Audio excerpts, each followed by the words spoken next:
usanga abantu barubashwe, abantu barakundwa, ariko ari abantu baciye bugufi, n'ibyo bakoze bitagiye birasakuza hirya no hino. Haleluya. ngo ariko weho niwagira ubuntu ntumenyeshe ukubamfu kwawe ico kuryo kwawe kwakoze gukora. Wumvise? Kugira ngo ubuntu bwawe bugirigwe mu mpisho, kandi so abona ibishijwe zoguhezagira. Ibintu bakoreye mu mpisho, ibintu wakoze n'umutima unezerewe, n'umutima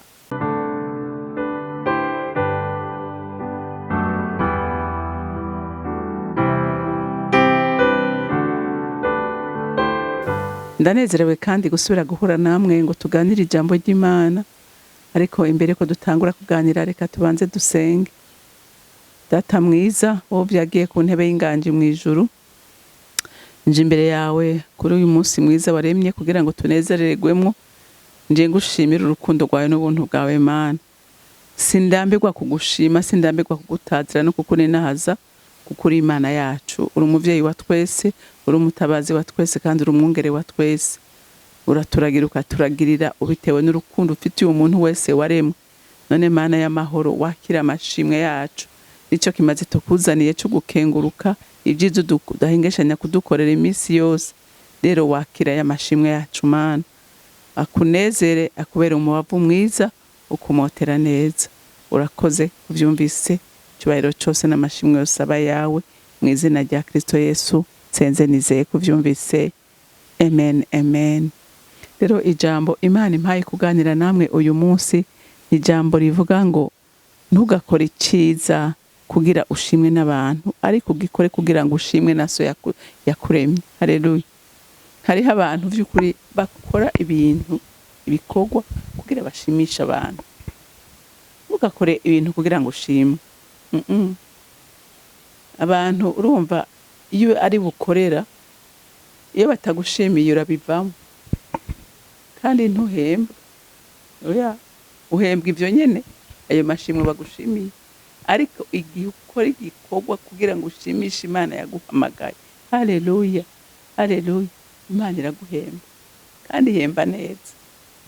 Reka dusome rero ijambo ry'Imana muri Matayo gice ca 6, dusome umurongo wa mbere gushika kwa 4.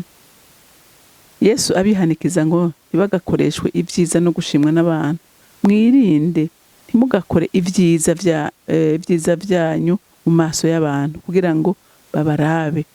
Nimwagira mutyo ntimuzogira impera kuri so wo mwijuru. Niwagira ubuntu uzovugishe inzamba imbere yawe, nkuko indyarya zikora mu masinagoge no mu nzira, ngo bashimwe n'abantu. Ndababwira ukuri, baramaze guhabwa impera zabo. Ariko weho niwagira ubuntu ntumenyeshe ukubamfu kwawe ico kuryo kwawe kugukora, kugira ngo ubuntu bwawe bugirigwe mu mpisho, kandi so abona ibishijwe azoguhera. Amen. Hari abantu iyo bakoze igikorwa ciza, Mana yanjye, bacamamaza isi yose ikamenya ati naka yafashije naka. Ikintu cyose akoze aragikora kugira ngo agirene ashimigwe. Ugasanga ibintu byose abibamwo, kandi akabibamwo atari kugira ngo abikore kugira ngo Imana imushime, ariko akabikora kugira ngo abantu bamuhayagize. Naka ni gitangaza, naka ametse kunukunuku. Ijambo ry'Imana rivuze ngo impera yawe wamaze kuyironka. Wamaze kuyironka.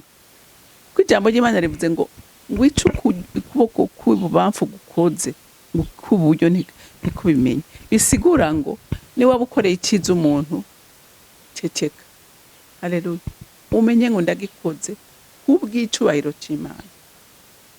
ndagikoze kubw'icubahiro c'Imana, ariko ntiwagikoze kugira ngo uyo muntu, kuko kenshi inge ndababwira ni ingaruka je maze kubona kenshi iyo umuntu akunda gushimwa, akunda gukora kugira ngo ashimwe, iyo adashimwe iyo adashimwe n'ibintu ashobora kuvyonona, ashobora kuvyonona. No mu gikorwa muhagurukanye gukorana igikorwa, iyo batamubonye ngo baboneke, atuma agerageza uburyo bwose ibintu vyononekara kugira bavuga ati naka niko atahabwaye, urumva ibintu ntibishoboka. N'umuntu akenera kuja imbere, n'umuntu akenera kwibonekeza, n'umuntu akeneye gushimwa n'abantu, ariko ijambo ry'Imana ririko riragukebura, ririko rirankebura. Haleluya. Ntidukore ibikorwa kugira ngo dushimwe n'abantu, ariko vy'ukuri nitwaba turabakunzi ba Kristo, twaranywanye nawe, dukora ibikorwa kuko dutegerezwa kubikora, kuko turi abana b'Imana, kandi umwana w'Imana ahamagarirwa gukora igikorwa ciza mu bwami bw'Imana. Haleluya. Ahamagarirwa gukora ibikorwa vyiza. Ntukore kugira ushimwe n'abantu, ntukore kugira ngo abantu babone kuri igitangaza. Oya, ugikora uvuga ngo ndagikora kuko arico ntegerezwa. Haleluya. Haleluya. Nukuri hariho abantu usanga bakora ibikorwa byinshi mw'ibanga ugatangara. Nukuri Imana idufashe. Burya abantu turakeneye icubahiro cyane, turakeneye gushimwa gose, ariko nanje sinikuramo, ariko Imana yo mwijuru idufashe wisengere nanje nisengero. Ako gatima n'akantu kagoye no gupfa mu muntu, kuko gushimwa biraryoshe.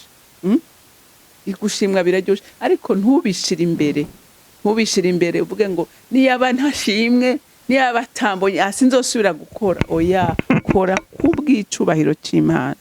Imana ivyo yaguteguriye, shima ivyo, kandi n'ivyo ugezemwo ushime uko nyene. Haleluya.